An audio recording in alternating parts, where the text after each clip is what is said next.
అందరికీ నమస్కారం అండి. తెలుగు లెసన్ ఛానల్కి స్వాగతం సుస్వాగతం. మనం ఈ వీడియోలో లాస్ట్ టెట్ ఏదైతే జరిగిందో 2026 జూన్లో జరిగిన ఒక సెషన్ పేపర్ సంబంధించి డిస్కస్ చేసుకోబోతున్నాము. ఈ పేపర్ మనకు తెలుగు సబ్జెక్టుకు సంబంధించి 30 మార్కుల పేపర్ ఉంటుంది.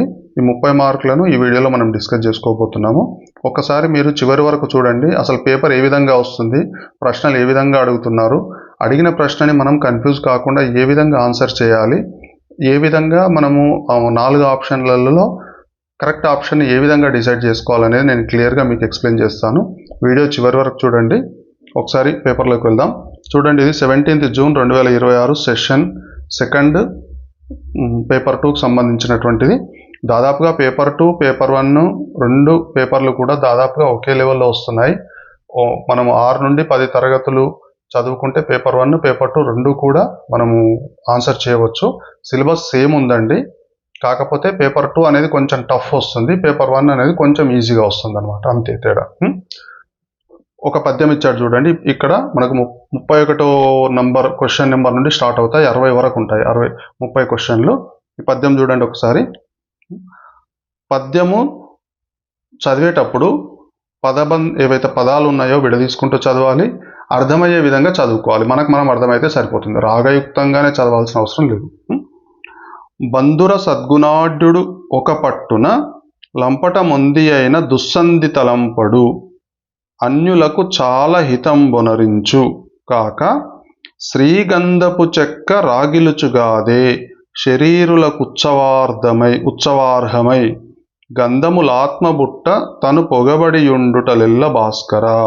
ఇక్కడ కొన్ని అక్షరదోషాలు ఉండి ఉంటాయి, ఎందుకంటే ఇది మెయిన్ సైట్లో నుండి డౌన్లోడ్ చేసినటువంటి పేపరు.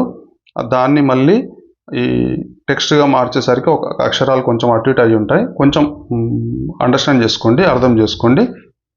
ఏమంటున్నాడంట, బంధుర సద్గుణాఢ్యుడు మంచి గుణాలు కలిగిన వాడు, ఒక పట్టణ లంపట మొంది అయిన దుస్సంధి తలంపడు, తనకు ఇబ్బందులు కలిగినా కూడా దుస్సంధి అంటే చెడు ఆలోచన చేయడు అనమాట.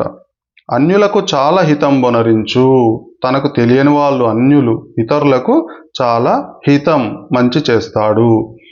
ఎలా అంటే శ్రీగంధపు చెక్క రాగిలుచుగాదే, గంధపు చెక్క ఏమవుతుందంట, రాగిలుచుగాదే. రాగిల్చడం అంటే రాపిడి చెంది ఉంటుంది, రాపిడితో తగ్గిపోతుంది అనమాట.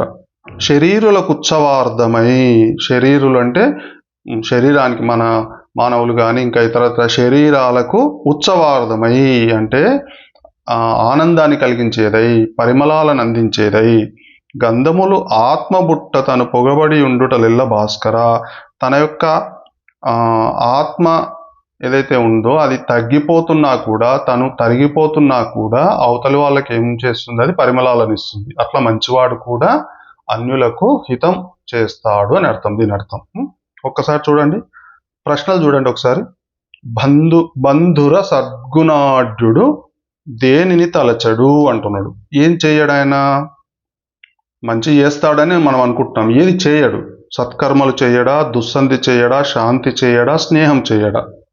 అంటే ఇక్కడ చూడండి, ప్రశ్నలన్నీ ఆప్షన్స్ అన్నీ కూడా మనకు ఈ పద్యంలో ఉన్నాయా లేదా చెక్ చేసుకోవాలి ఒకసారి. ఒకవేళ సపోజ్ 2 ఆప్షన్లు ఉన్నాయనుకోండి పద్యంలో, ఏది సరైనది అనేది వెతుక్కోవాలి. ఇక్కడ డైరెక్ట్ ఉందండి, ఇబ్బంది ఏం లేదు. ఇక్కడ డైరెక్ట్ దుస్సంధి అనేది ఉంది.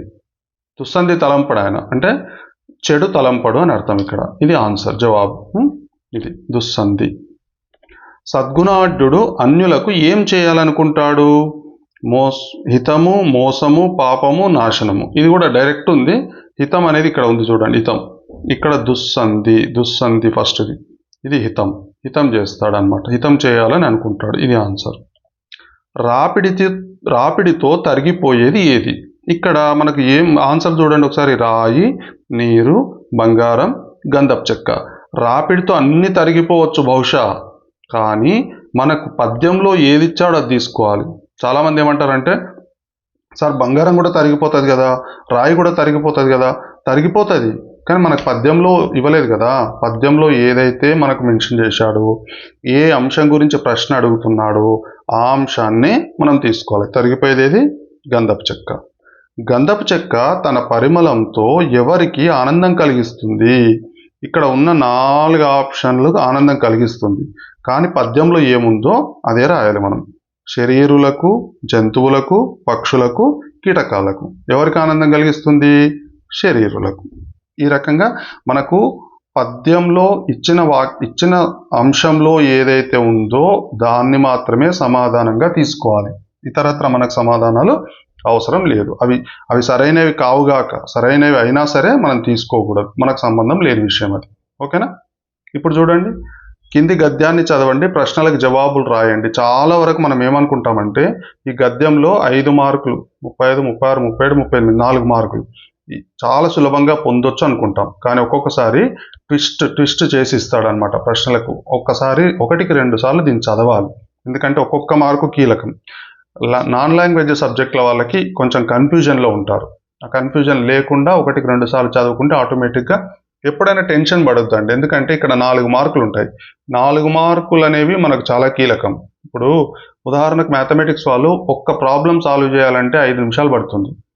5 నిమిషాలలో ఇక్కడ 4 మార్కులు మనం సంపాదించుకోవచ్చు. కాబట్టి ఏదైతే మనకు సులభంగా మార్కులు సంపాదించి పెడుతుందో, తక్కువ సమయంలో మార్కులు సంపాదించి పెడుతుందో అక్కడ టెన్షన్ పడకూడదు. అక్కడ ఇంకొక నిమిషం ఎక్కువైనా తీసుకోవాలి. ఆంధ్ర నాటక పితామహుడుగా పేరుగాంచిన ధర్మవరం రామకృష్ణమాచార్యులు రచించిన విషాద సారంగధర నాటకం పాఠ్యాంశంగా చదువుకోవడం విశేషం. ధర్మవరం తరువాత కోలాచలం శ్రీనివాసరావు చారిత్రక ఇతిహాస నాటకాలు రచించి ఆంధ్ర చారిత్రక నాటక పితామహుడుగా పేరుగాంచాడు. చూడండి, ఈయన ఆంధ్ర నాటక పితామహుడు. ఈయన చారిత్రక నాటకాలు రచించినందువల్ల ఏమైంది? ఈయన ఆంధ్ర చారిత్రక నాటక పితామహుడు అయిండు. ధార్వాడ పార్సీ నాటక సమాజాల వల్ల కూడా తెలుగు ప్రాంతంలో నాటక ప్రక్రియ ప్రాచుర్యం పొందింది. కందుకూరి వీరేశలింగం వ్యవహార ధర్మబోధిని నాటకం 1880 ప్రాంతంలో తన చారిత్రక బాధ్యతను నిర్వర్తిస్తూ నాటక ప్రక్రియకు వ్యాప్తిని అందించింది. తెలుగునాట అనేక నాటక సమాజాలు ఏర్పడి ప్రజలలో నాటక అభిరుచిని, చైతన్యాన్ని కలిగించాయి. గురజాడ అప్పారావు కన్యాశుల్కం మొదటి వ్యావహారిక సాంఘిక సంచలనాన్ని సృష్టించింది. 1911లో చెండాల కేశవదాసు రాసిన కనకతార తెలంగాణ నుండి వచ్చిన తొలి నాటకంగా భావిస్తున్నారు. చాలా సింపుల్గానే ఉందని, ఇబ్బంది ఏమీ లేదు. ఇక్కడ చూడండి, ఒకసారి ప్రశ్నలు చూద్దాం. ఇవి ఒకసారి ప్రశ్నలు చూడండి. ఆంధ్ర నాటక పితామహుడు ఎవరు? మొదటి దాంట్లోనే ఉంది. ఆంధ్ర నాటక పితామహుడు ధర్మవరం రామకృష్ణాచార్యులు. సింపుల్గా ఉందండి, చూడాలి. కోలాచలం శ్రీనివాసరావు, పానుగంటి, గురజాడ, ధర్మవరం ఆన్సర్ అవుతుంది. డైరెక్ట్ ఉంది. ఇంత డైరెక్ట్ ఇవ్వడు. యాక్చువల్గా ఇది ఇవ్వాలి క్వశ్చన్. ఆంధ్ర చారిత్రక నాటక పితామహుడు అని ఎవరిని అంటారని ఇవ్వాలి. ఎందుకంటే మనం ఇది చదివి ఇదే పెట్టేస్తాం. ఆ కన్ఫ్యూజన్ ఇవ్వాలి. కానీ ఇది ఇవ్వాలి, కానీ ఇదే ఇచ్చండి అంటే డైరెక్ట్ ఇచ్చండి. కందుకూరి రాసిన నాటకం పేరు. ఇది కూడా డైరెక్ట్ బిట్టు చూడండి. కందుకూరి ఎక్కడ ఉన్నాడు? కందుకూరి వీరేశలింగం పంతులు వ్యవహార ధర్మబోధిని నాటకం రాసిండంట. ఏముంది ఇది? వ్యవహార ధర్మబోధిని. సతీహిత బోధిని కాదు, విషాద సారంగధర కాదు, వైజయంతి విలాసం కాదు. వ్యవహారిక భాషలో వెలువడిన తొలి నాటకం ఏది? ఇక్కడ చూడండి, ఇక్కడ మీరు చదివితే గురజాడ అప్పారావు కన్యాశుల్కం మొదటి వ్యావహారిక సంచలనాన్ని సృష్టించింది. అంటే వ్యవహారిక భాషలో ఏర్పడింది కాబట్టే, అంటే వ్యవహారిక భాషలో ఉంది కాబట్టే సంచలనం సృష్టించింది. ఇది డైరెక్ట్ బిట్ కాదు. అయినా మనం ఏమనుకోవాలి? వ్యవహారిక భాషలో రాశాడు కాబట్టి ఇక్కడ సంచలనం సృష్టించింది కాబట్టి నాటకం ఏదవుతుంది? ఇది కన్యాశుల్కం అవుతుంది. కన్యాశుల్కం ఆప్షన్ ఉందా లేదా ఒకసారి చూద్దాం. నెక్స్ట్ పేజీలో ఉంది.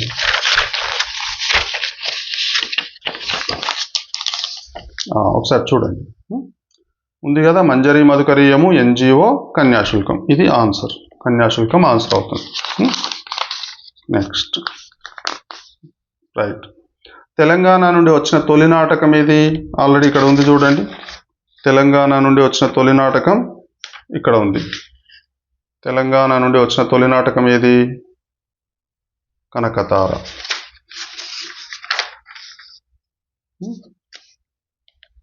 కనకతార ఇది ఆన్సర్.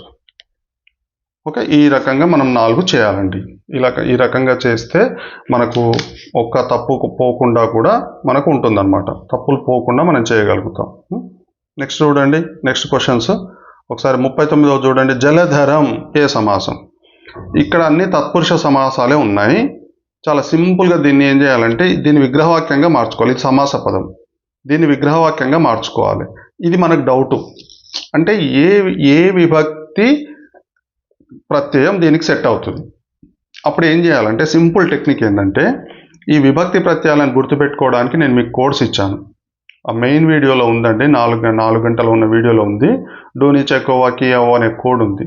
మెయిన్ వీడియో చూడండి, అక్కడ డిస్క్రిప్షన్లో ఒక గూగుల్ ఫామ్ పెట్టాను. ఆ గూగుల్ ఫామ్ నింపండి. మీ మెయిల్ ఐడికి ఆటోమేటిక్గా 49 పేజీల పీడిఎఫ్ మీ మెయిల్ ఐడికి వచ్చేస్తుంది.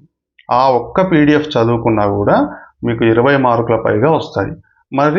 మళ్ళీ నేను చేసే ఈ క్వశ్చన్ పేపర్ అనాలిసిస్ ఒకటి ప్లస్ ఇంకా మొత్తం అన్ని క్లాసుల యొక్క 6, 7, 8, 9, 10 తరగతుల క్లాసుల యొక్క గ్రామర్ కూడా నేను మీకు మళ్ళీ వీడియో రూపంలో పెడతాను. ఇవన్నీ చదువుకున్నారనుకోండి 30కి 25 మార్కులు ఈజీగా పొందవచ్చు. టెన్షన్ ఏమీ లేదు. జస్ట్ మీరు వాకింగ్ చేస్తూ చెవులో పెట్టుకొని వింటున్నా సరిపోతుంది. జలధరం. ఇప్పుడు దీన్ని ఏం చేయాలంటే మనము విడదీసుకునేటప్పుడు బాగా వినండి. తత్పురుష సమాసాలను ఎట్లా గుర్తుపట్టాలి మనం, ఇది ఒక పెద్ద కన్ఫ్యూజన్. ఈవెన్ తెలుగు బోధించే ఉపాధ్యాయులకు కూడా కన్ఫ్యూజన్. చిన్న టెక్నిక్ తోటి ఇక్కడ నేర్చుకుందాం. ఇప్పుడు ద్వితీయ తత్పురుషానికి ఏమి ప్రత్యయాలు ఉన్నాయి? ని, ను, ల, కూర్చి, గురించి అని ప్రత్యయాలు ఉన్నాయి ద్వితీయకు. తృతీయకి ఏమున్నాయి? చేత, తోడ, తో ఉంది. పంచమికి ఏముంది? వలన, కంటే, పట్టి ఉన్నాయి. సప్తమికి అందు, నన్ననుంది. అందున, నా అనుకో, అందు నా. ఇప్పుడు దీన్ని విగ్రహవాక్యం చేసేటప్పుడు ఏం చేయాలంటే ఒక్కొక్క ప్రత్యయాన్ని మధ్యలో పెట్టాలి, పెట్టి చదవాలి. మన మనసుకి ఏదైతే అంటే ఇది చదవడానికి బాగుంది, ఇది అయ్యి ఉండొచ్చు అనిపిస్తే అదే ఆన్సర్ అవుతుంది. చాలా వరకు ఏంటంటే కన్ఫ్యూజన్లు ఉంటాం. ఇవన్నీ పెట్టాలి ఒక్కొక్కదాన్ని. జల ని ధరం, ధరించినది. జలని ధరం రాదు, జలను ధరం. జల అంటే జలము అని తీసుకోండి, జలముని రాదు, జలమును ఒకటి వస్తుంది, జలమును అనేది వస్తుంది. జలముల ధరం రాదు. జలము గూర్చి, జలము గురించి ధరించింది, జలము గురించి ధరించింది అనేది ఉండదు. జలము చేత ధరించింది అనుకుందాం, చేత. జలముతో ధరించింది అనుకుందాం, జలముతో. జలము వలన, జలము కంటే, జలము పట్టి, జలము యందు అనుకుందాం, యందు. జలమున. ఇట్లా రానివి పక్కకి పెట్టండి. వచ్చినవి ఒక 3, 4 ఉంటాయి కదా, ఇవి రాసుకోండి పక్కకి. ఇప్పుడు ఇందులో ఆడ్ చేద్దాం, తీసేద్దాం. జలమును ధరించినది, జలము చేత ధరించినది. జలము చేత అనేది కొంచెం కన్ఫ్యూజన్. జలము చేత ధరించేది ఏముంటుంది? ఉండదు. జలముతో ధరించేది కొంచెం డౌట్, ఇది ఉండదు. జలము యందు ధరించేది ఉండదు. జలమును ధరించింది ఏంటిది? సముద్రము లేదా చెరువు లేదా వాగు లేదా బావి. జలధరం, జలమును ధరించినది. ఇది ద్వితీయ తత్పురుష సమాసం. ఈ రకంగా మనం తీసుకోవాలన్నమాట.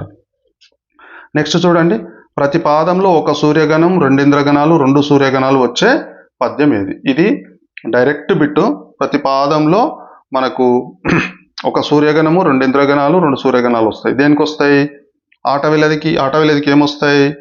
ఆటవిలదికి 1, 3 పాదాల్లో, 2, 4 పాదాల్లో ఒక రకంగా వస్తాయి, 1, 3 పాదాల్లో ఒక రకంగా వస్తాయి. ఆటవిలదికి 1, 3 పాదాల్లో ఏమొస్తాయి?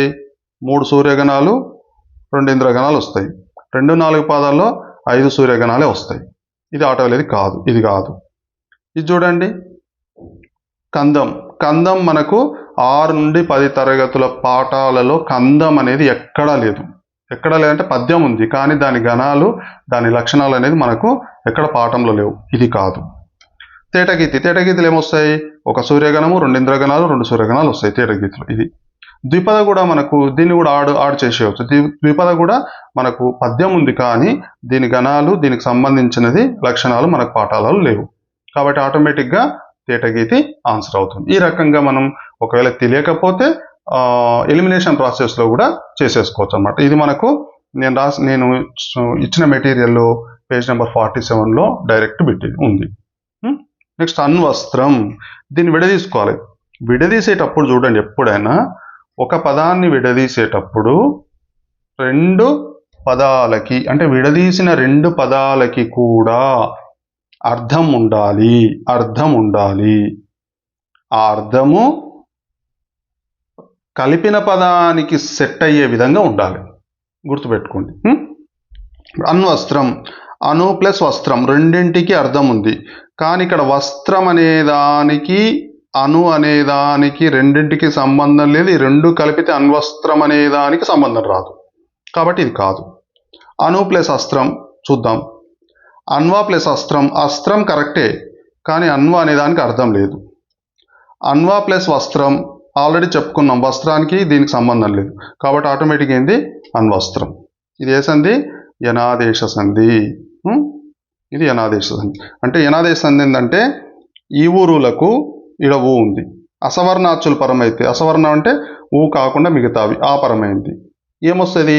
యావారాలు వస్తాయి, ఊకు వావ్ వస్తుంది, ఈడ వావత్తు వచ్చింది, అది యనాదేశ సంధి. నెక్స్ట్ చూడండి, హల్లుల జంట అర్ధభేదంతో అవ్యవధానంగా వచ్చే అలంకారం. ఇది డైరెక్ట్ ఉందండి పేజ్ నెంబర్ 42లో, ఇది 47లో డైరెక్ట్ బిట్ ఉంది. నేను రాసిన దాంట్లో ఉంది నా మెటీరియల్లో. మెటీరియల్ కావాల్సిన వాళ్ళు ఒకసారి మెయిన్ వీడియో చూసి అందులో ఉన్న డిస్క్రిప్షన్లో ఉన్న గూగుల్ ఫామ్ని నింపి పెట్టండి, నేను పంపిస్తాను. ఇది ఉచితం అండి. నెక్స్ట్ అవ్యవధానంగా అంటే వెంట వెంటనే హల్లుల జంట రావాలి. హల్లుల జంట వెంటనే వస్తే అది అలంకారం చేకానుప్రాస అలంకారం. లాటానుప్రాస అంటే ఏంటంటే హల్లుల జంట వస్తుంది కానీ అర్థభేదం లేకుండా వస్తుంది, తాత్పర్య భేదం ఉంటుంది. శ్రీనాథు వర్ణించు జిహ్వ రెండింటికి అర్థం ఒకటే కానీ తాత్పర్య భేదం అనేది ఉంటుంది, అర్థభేదం ఉండదు. యమకం మనకు ఉందండి, యమకం పదాలు తిరిగి వస్తాయి, కాకపోతే ఏంటంటే అర్థభేదం ఉంటుంది. లేమ, ధనుజుల గెలువగలేమా, ఇవి వెంటనే రావు, ఇది వెంటనే వస్తుంది. కన్ఫ్యూజ్ చేయడానికి ఇచ్చారు చూడండి, లాటానుప్రాస వెంటనే వస్తుంది కానీ అర్థభేదం ఉండదు. అర్థభేదంతో అన్నాడు కదా చేకానుప్రాస. ముక్తపదగ్రస్తం అనేది మనకు సిలబస్లో లేదు, టెన్షన్ పడాల్సిన అవసరం లేదు. ఇది డైరెక్ట్ బిట్ ఉందండి, ఇది చెక్ చేసుకోండి. నెక్స్ట్ ఇంట్లో మాట్లాడే భాష, బడిలో చదివే భాష వేరు. ఇక్కడ చూడండి, ఎప్పుడైనా ఈ సామాన్య వాక్యం అంటే కర్త కర్మ క్రియ లేదా కర్త క్రియ లేదా కర్మ క్రియ లేదా క్రియారహిత వాక్యాలు ఏవైనా సామాన్య వాక్యాలే. సంశ్లిష్ట అంటే మొదటి వాక్యము ఉపవాక్యం ఒకటి లేదా అనేక ఉపవాక్యాలు ఉండాలి, అసమాపక క్రియ ఉండాలి. ఇక్కడ ఎక్కడ అసమాపక క్రియలు లేవు, ఇది కాదు. ఎందుకంటే ఇక్కడ మనకు కామ ఉంది అంటే ఇవి రెండు వాక్యాలు కాబట్టి సంయుక్త వాక్యం. ఇంట్లో మాట్లాడే భాష వేరు, బడిలో చదివే భాష వేరు. దీన్ని రెండు వాక్యాలుగా చేయొచ్చు. రెండు వాక్యాలను ఏం చేసిండు, ఒక కామాతోటి కాంపౌండ్ చేసిండు, కలిపిండు, ఇది సంయుక్త వాక్యం. సామర్థ్యార్థక వాక్యం అంటే కాదు, ఇది చదవగలడు, చేయగలడు, రాగలడు అనేది సామర్థ్యార్థక వాక్యం, ఇది కాదు. ఆన్సర్ ఏంది సంయుక్త వాక్యం. కేదారం అంటే డైరెక్ట్ పెట్టండి, ఇది పేజ్ నెంబర్ మనకు 20లో ఉంది, నేను రాసిన దాంట్లో. కేదారం అంటే పొలం, హలం అంటే నాగలి, కలం అంటే తెలుసు, బిలం అంటే రంధ్రం, తొర్ర, ఇట్లా. నెక్స్ట్ సవ్వడి శబ్దము పర్యాయ పదాలుగా గల పదం, ఇది ఆల్రెడీ పేజ్ నెంబర్ 20లో ఉందండి. దీనికి కూడా అర్థం పేజ్ నెంబర్ 20, నేను రాసిన మెటీరియల్లో పేజ్ నెంబర్ 20లో 2 బిట్స్ వచ్చాయి చూడండి. శబ్దం అంటే క్వనం, నీ కంకణ క్వనము నినదించినంతనే అనే పద్యంలో ఉంటుంది. ధ్వాంతం అంటే అర్థమైంది చీకటి. బాణం అంటే తెలుసు, అమ్ము, ఇంకో అర్థం. ఖడ్గం అంటే తెలుసు, అసి, కత్తి, కరవాలం, ఇవన్నీ. నెక్స్ట్ కేసరి అనే పదానికి నానార్థాలు. కేసరి అంటే ఒక అర్థం సింహం. ఒక్కటి గుడ్డి గుర్తండి మీకు, ఒక అర్థం మామూలు అర్థం తెలిసినా కూడా రెండోది తెలియకపోయినా కూడా అది ఆన్సర్ పెట్టుకోవచ్చు మనం, ఎందుకంటే ఇంకా సింహం అనేది వేరే దేంట్లో లేదు, ఆటోమేటిక్గా ఇది ఆన్సర్ అయి ఉంటుంది. రైట్. నెక్స్ట్ ఇది కూడా పేజ్ నెంబర్ 24లో ఉంది చూడండి. వరుస పేజీలు చూడండి, 20, 24, 25, 23 వరుస పేజీలలో ప్రశ్నలు ఉన్నాయి. ఒకసారి మెటీరియల్ మీరు చూడండి, చాలా బాగుంది. ఇది కేవలం నేను ఉచితంగానే పంపిస్తున్నాను, డబ్బులు ఏమీ లేదు. మన వాళ్ళు టెట్లో తప్పనిసరిగా పాస్ కావాలన్న ఉద్దేశంతో రాసి పంపించిందండి. మెయిన్గా నాన్ లాంగ్వేజ్ టీచర్లకు చాలా ఉపయోగం. నెక్స్ట్, కమలము నందు పుట్టినవాడు. ఇది కూడా డైరెక్ట్ బిట్టు. కమలము నందు పుట్టిండు. కమలాక్షుడు. అక్షం అంటే కన్నులు, ఇక్కడ లేదు, కన్నులు అనేది లేనేలే ఇక్కడ. కమల నాభుడు. నాభి అంటే బొడ్డు. నాభి అందు, కమలం అనే నాభి అందు పుట్టినవాడు కాదు. నీరజాక్షుడు. అక్షులు అంటే కన్నులు, అంటే నీరజము అంటే అక్షములు కలవాడు కాదు. భవుడు అంటే పుట్టినవాడు. భవుడు అంటే మీనింగ్ ఏంది? పుట్టినవాడు. కాబట్టి నీరజము అంటే కమలం. నీరు అంటే నీళ్లు. జ అంటే జన్మించింది, నీళ్ళలో జన్మించింది ఏంది? కమలం.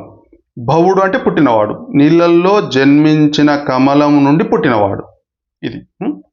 నెక్స్ట్, జాగి అనే పదానికి అర్థం ఇది లేదండి.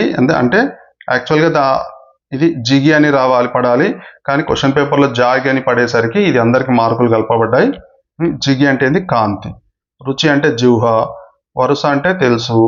అందం అంటే రమ్యం. ఇట్లా పదాలు. నెక్స్ట్, మంజీర నాదాలు గేయ కావ్యాన్ని రచించిన కవి. ఇది డైరెక్ట్ బిట్టు. మంజీర నాదాలు రాసింది ఎవరు? వేముగంటి నరసింహాచార్యులు.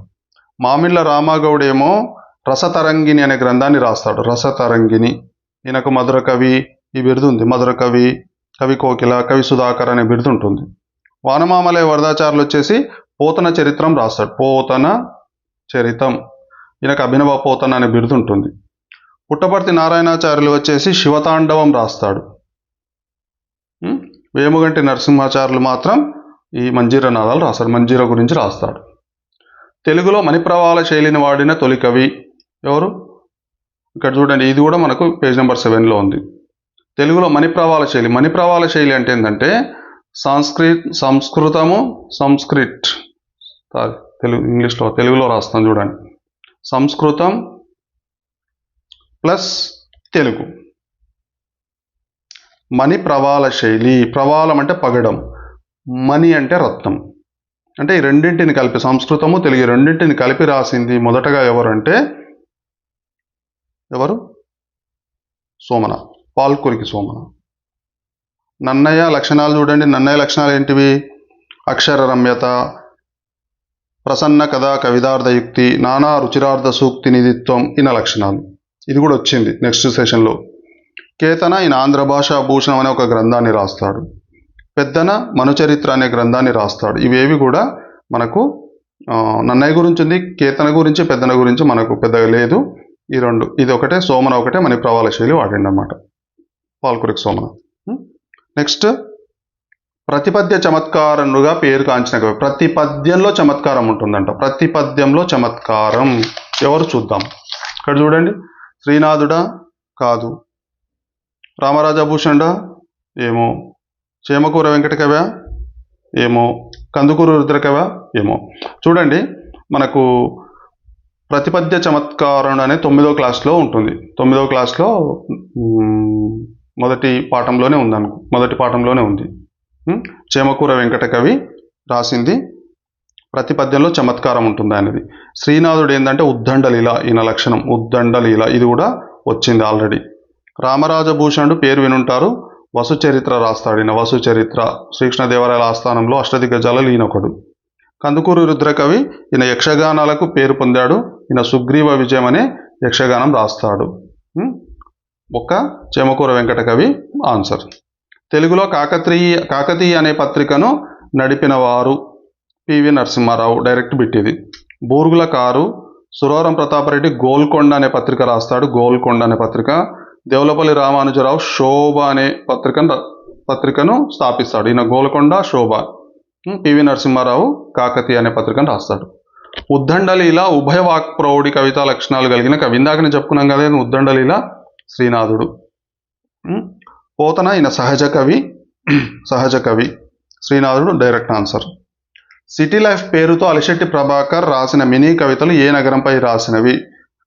ముంబై, చెన్నై, వైజాగ్, హైదరాబాద్. ఇది హైదరాబాద్ నగరం అండి. ఇది 10వ తరగతిలో ఉంది. సిటీ లైఫ్ నగర గీతం అనే పాఠంలో ఉంటుంది. నెక్స్ట్ చూడండి, ఇవి మెథడాలజీకి సంబంధించింది. భాషా సామర్థ్యాల సాధనలో పాఠ్యపుస్తకం ఒక సహాయకారి మాత్రమే, విద్యార్థులకు ఉన్న ఏకైక వనరు, ఎలాంటి పాత్ర పోషించదు, ఉపాధ్యాయునికి మాత్రమే ఉపయోగకరం. ఇది జనరల్గా ఆలోచించినా మనకు తెలుస్తుందండి. పాఠ్యపుస్తకం అనేది ఒక్కొక్కటి ఎలిమినేషన్ చేసుకుంటూ ఎలాంటి పాత్ర పోషించదు అనేది కాదు. పాఠ్యపుస్తకం చాలా గొప్ప పాత్ర పోషిస్తుంది.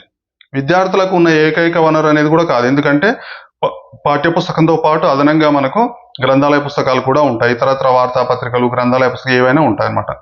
ఉపాధ్యాయునికి మాత్రమే ఉపయోగకరం అనేది కూడా కాదు. ఎందుకంటే ఇది పాఠ్యపుస్తకం అనేది ఉపాధ్యాయునితో పాటు విద్యార్థులకు కూడా ఉపయోగకరమే. ఒక సహాయకారి మాత్రం, అంటే పాఠ్యపుస్తకం యొక్క సహాయంతో విద్యార్థి సమాజంలోని అన్ని అంశాలను అవలోకనం చేసుకుంటూ అన్నీ చదవగలిగిన స్థాయిలో, అంటే ఆ తరగతికి చెందిన సామర్థ్యాలు నేర్చుకునే స్థాయిలో విద్యార్థి తయారు కావాలనేది ఉద్దేశం. ఇది ఆన్సర్.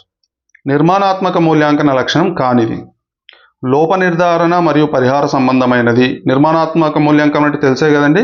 ఫార్మేటివ్ అసెస్మెంట్ని నిర్మాణాత్మక మూల్యాంకనం అంటాం, సమ్మేటివ్ని సమగ్రాత్మక అంటాం. లోప నిర్ధారణ మరియు పరిహార సంబంధమైనది అంటే విద్యార్థుల లోపాలను నిర్ధారిస్తుంది మరియు దానికి ఏం చేయాలి, ఏం పరిహారాలు తీసుకోవాలో చెప్తుంది. సరళమైన మూల్యాంకన స్వరూపం, మూల్యాంకనం సరళంగా ఉంటుంది. ఆచరణ సాధ్యమైన పరిపుష్టి అంటే ఆ పరీక్ష ఆచరణ సాధ్యంలో ఉంటుంది. విద్యా సంవత్సరం చివరిలో మాత్రమే నిర్వహించబడుతుంది, విద్యా సంవత్సరం చివరిలోనే నిర్వహించబడుతుంది. ఇది తప్పండి. కానిది అన్నాడు కదా, ఇది విద్యా సంవత్సరం చివరిలో కాదు. ఇది నిర్మాణాత్మక మూల్యాంకనం అనేది ప్రతిరోజు ప్రతి సందర్భంలో జరగవలసిందే. ఇది కేవలం ఒక సమయాన్ని అంటే ఒక టైం చెప్పి ఆ టైంకి నిర్వహించడం అట్లా కాదనమాట. ఫార్మేటివ్ అసెస్మెంట్ అనేది తరగతి గదిలో జరగవచ్చు, పాఠ్యపుస్తకంలో జరగవచ్చు, లేదంటే నోటు పుస్తకాలలో జరగవచ్చు, ప్రాజెక్టు పనుల్లో జరగవచ్చు. ఇట్లా అన్ని కలిపిన సమాహారమే ఫార్మేటివ్ అసెస్మెంట్, నిర్మాణాత్మక మూల్యాంకనం. ఇది టైం ప్రకారం, ఇంతకుముందు యూనిట్ టెస్టులు పెడుతుంటే మనం పలానా టైం కానీ, అలా కాదండి. ఆ నెలలో లేదంటే ఆ నెలలో సిలబస్కు సంబంధించి అప్పటికప్పుడు విద్యార్థికి పరీక్ష పెట్టి సాధించాల్సిన ఫలితాల సమాహారమే నిర్మాణాత్మక మూల్యాంకనం. విద్యార్థుల లేఖన నైపుణ్యాన్ని పెంపొందించడానికి ఉత్తమ కృత్యం. లేఖన నైపుణ్యం ఇది గుర్తుపెట్టుకోండి. లేఖన నైపుణ్యం అంటే గుండ్రంగా రాయడం ఒక్కటే కాదు, విద్యార్థి సొంతంగా ఆలోచించి సొంత మాటల్లో రచనలు చేయడమే లేఖన నైపుణ్యం. ఉక్త లేఖనం అంటే డిక్టేషన్. మనం చెప్తుంటే పిల్లలు పదాలు రాస్తుంటారు. స్వేచ్ఛా రచన అంటే విద్యార్థి సొంతంగా రాయడం. అనుకరణ రచన అంటే చూసి రాయడం, లేదా ఎవరినైనా అనుకరిస్తూ రాయడం, లేదా ఏదైనా అంశాన్ని ఇప్పుడు ఎలా అంటే అనుకరణ రచన పైన ఉంటే కింద రాయడం అదొకటి, వేరే వాళ్ళ నోట్స్లో చూసి రాయడం అదొకటి, ఏదైనా విషయం ఉన్నది ఉన్నట్టుగా ఎక్కించుకోవడం, చూచిరాత. దాదాపుగా ఇవి రెండు ఒకే విధానంలో ఉంటాయి. కాబట్టి ఇది కొంచెం ఏంటంటే చూచిరాతనేమో పైన పెట్టిస్తే రాయడము, లేదా ఏదైనా చూసి రాయడం. ఇది వేరే వాళ్ళ నోటు పుస్తకాలలో చూసి రాయడము, లేకుంటే వేరే వాళ్ళని అనుసరిస్తూ రాయడము, ఇట్లాంటిది. ఇది మనకు లేఖన నైపుణ్యాన్ని పెంపొందించేది ఏంటంటే స్వేచ్ఛా రచన. భాషా ప్రయోగశాల ప్రధానంగా దేనికి ఉపయోగపడుతుంది? లేఖన నైపుణ్య అభివృద్ధి, ఉచ్చారణ అభివృద్ధి, చిత్రలేఖన నైపుణ్య అభివృద్ధి, వ్యాకరణ అభివృద్ధి. చూడండి, లేఖన నైపుణ్యం అంటే ఓన్లీ రాత. ప్రయోగశాల అంటేనే అన్ని రకాల అంశాలు ఉంటాయి. ఉచ్చారణ అంటే మాట్లాడడం, ఉచ్చరించడం. చిత్రలేఖన అంటే బొమ్మలు వేయడం. వ్యాకరణం అంటే ఇది. ఈ నాలుగిట్లో మనం ఏదో ఒకటి తీయాలన్నమాట. ప్రయోగశాల, యాక్చువల్గా భాషా ప్రయోగశాల ఏంటంటే విద్యార్థి భాషకు సంబంధించిన శబ్దాలను విని ఆ శబ్దాలను ఎలా పలకాలి, ఎలా మాట్లాడాలి, ఏ రకమైన పదాలను వాడాలి అనేది ప్రయోగశాలలో ప్రధానంగా ఉంటుంది. కాబట్టి ఇది ఏంటంటే ఉచ్చారణ అభివృద్ధి కోసం ఈ ప్రయోగశాల ఉపయోగపడుతుంది. ఇక్కడ చూడండి 59వది, తరగతి గదిలో భాషోపాధ్యాయుని అత్యంత ముఖ్యమైన పాత్ర. భాషోపాధ్యాయుడు ఏం చేయాలి? విద్యార్థులను తరచుగా పరీక్షించడం మరియు ప్రగతి పత్రాలను పంపిణీ చేయడం. అప్పుడప్పుడు టెస్ట్ చేయాలి మరియు ప్రోగ్రెస్ కార్డులు ఇవ్వాలి. విద్యార్థులు వ్యాకరణ నియమాలన్నింటినీ కంఠస్థం చేసేలా చూడడం. సవర్ణ దీర్ఘ సంధి, గుణ సంధి ఇవన్నీ కంఠస్థం చేసేలా చూడాలి. పిల్లలు భాషను సమర్థవంతంగా ఉపయోగించే సామర్థ్యాన్ని పెంపొందించాలి. అంటే ఆ భాష బాగా మాట్లాడే విధంగా, వ్యాకరణ నియమాలతో మాట్లాడే విధంగా, స్వేచ్ఛగా మాట్లాడే విధంగా, సొంతంగా మాట్లాడే విధంగా, లేదా సొంతంగా రాసే విధంగా, అన్ని రకాల ప్రక్రియల్లో తను స్థానం సంపాదించే విధంగా చూడాలి. నిర్దేశించిన పాఠ్యపుస్తకాన్ని సమయానికి పూర్తి చేయాలి. అంటే పాఠ్యపుస్తకంలో ఏ నెలలో ఏ సిలబస్ అయ్యిందో ఆ సిలబస్ అయ్యేటట్లు చూస్తే చాలు. ఇందులో బ్రాడ్గా విశాలంగా ఉన్నది ఏంటంటే మూడవది. ఇవన్నీ చాలా తక్కువ ఉన్నాయి. అంటే ఒక భాషా ఉపాధ్యాయుడు చేయాల్సిన పని కేవలం పరీక్షలే కాదు, కేవలం ప్రగతి పత్రాలే కాదు, కేవలం వ్యాకరణ నియమాలే కాదు, కేవలం సిలబస్ పూర్తి చేయడం కాదు, భాషను సమర్థవంతంగా వినియోగించేటట్టు, ఉపయోగించేటట్టు చూడాలి. విద్యార్థులకు వ్యాకరణాన్ని పఠనం మరియు రచనల ద్వారా పరోక్షంగా అక్కడికక్కడే సందర్భానుసారంగా నేర్పించే బోధనా పద్ధతి.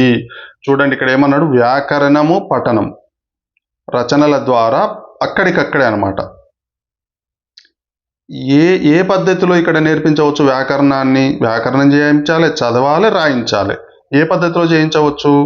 భాషా సంసర్గ పద్ధతి, ప్రకల్పన ప్రాజెక్టు పద్ధత, క్రీడా పద్ధత, సంప్రదాయ పద్ధత. ఇక్కడ చూడండి, సంసర్గ పద్ధతి అంటే ఏంటంటే, సంసర్గం అంటే కలపడం. అంటే ఒక అంశంలో రకరకాల అంశాలను కలిపి నేర్పించడం. అంటే ఉదాహరణకు నువ్వు పాఠం చెప్తున్నప్పుడు ఏవైనా పదాలు వచ్చినప్పుడు ఆ పదాలు ఏ రకమైన అక్షరాలు, ఆ పదబంధం ఏ రకమైన సంధి, ఆ పదబంధం ఏ రకమైన సమాసం, ఆ పదానికి సంబంధించి ఏ రకమైన ఛందో లక్షణం కలిగి ఉంది, అంటే ఆ పదాన్ని సొంత వాక్యంగా ఎలా మార్చాలి, ఆ పదానికి పదాలు ఏంటి, అర్థాలు ఏంటివి, పర్యాయ పదాలు ఏంటివి, నానార్థాలు ఏంటి, ఇవన్నీ ఒకానొక సందర్భంలో, అదే సందర్భంలో, అంటే భాషని ఏం చేస్తున్నాం, పదాన్ని ఏం చేస్తున్నాము, ఇన్ని రకాలుగా మనం వాడుతున్నాం. సంసర్గం చేస్తున్నాం. సంసర్గం అంటే కలుపుతున్నాం.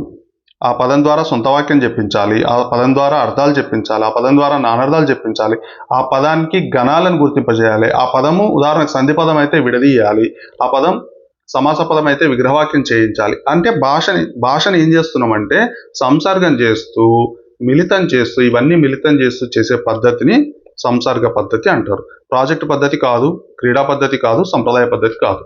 ఇదండి మనకు ఈ పేపర్కి సంబంధించింది. ఈ 17th జూన్ సెషన్ 2కి సంబంధించిన పేపర్ ఇది. మీరు ఛానల్ని సబ్స్క్రైబ్ చేసుకోండి. మీకు సబ్స్క్రైబ్ చేసుకుంటే మీకు నోటిఫికేషన్ రూపంలో రెగ్యులర్గా నేను వీడియోలు పెడతాను. ప్రీవియస్ పేపర్స్ రెగ్యులర్గా పెడతాను. దాంతోపాటు 6th నుంచి 10th వరకు, 6వ తరగతి నుంచి 10వ తరగతి వరకు టోటల్ గ్రామర్ పార్ట్స్ అంతా కూడా పెడతాను. ఇప్పుడు ఒక 4 గంటల వీడియో ఉంది. అంతేకాకుండా 6వ తరగతికి సంబంధించి గ్రామర్ పార్ట్ ఉంది. ఇంకా గ్రామర్ పార్ట్స్ కూడా వస్తాయి. ఏం లేదండి, సింపుల్. ఫస్ట్ టెన్షన్ పెట్టుకోకండి. తెలుగు అంటే భయం అవసరమే లేదు. 1కి 2 సార్లు వినండి, చదవండి. కేవలం ఇది వినడమే కాదు, చదవండి. పాఠ్యపుస్తకాలు చదివి ఇది వినండి, ఇంకా బాగుంటుంది, మీకు ఇంకా బాగా అర్థమవుతుంది. జస్ట్ మనం ఉదయం సాయంత్రం వాకింగ్ చేస్తాం. వాకింగ్ చేసేటప్పుడు చెవిలో ఒక్కసారి ఇట్లా ఇయర్ బడ్స్ పెట్టేసుకొని వినుకుంటూ వెళ్ళండి. ఆటోమేటిక్గా గుర్తుంటుంది. నేను చాలా కోడ్స్ చెప్పాను. విభక్తులు ఎట్లా గుర్తుపెట్టుకోవాలి, ఛందాస్ ఎట్లా గుర్తుపెట్టుకోవాలి, సందులు ఎట్లా గుర్తుపెట్టుకోవాలి, అంతేకాకుండా అర్థాలను ఎట్లా గుర్తుపెట్టుకోవాలి. ఆ వీడియోలో చాలా కోడ్స్ చెప్పాను. ఆ వీడియోలో టైం స్లాట్స్ కూడా ఉన్నాయి, టైం స్టాంప్స్ కూడా ఉన్నాయి. అంటే మీరు వీడియో మొత్తం చూడాల్సిన అవసరం లేదు. మీకు ఏ టాపిక్ అంటే సిలబస్ మొత్తం కవర్ అయ్యే విధంగా నేను వీడియో తయారు చేశాను. ఏ పార్ట్ మీకు అర్థం కాకుండా ఆ పార్ట్ మాత్రమే చూసేటట్టు దాన్ని తయారు చేశాను. ఒకసారి చూడండి. మీరు అక్కడ డిస్క్రిప్షన్లో వచ్చిన గూగుల్ ఫామ్లో మీ డీటెయిల్స్ పంపండి. నేను ఖచ్చితంగా మీకు మీ మెయిల్ ఐడికి నేను మెటీరియల్ అనేది పంపిస్తాను. Thank you very much.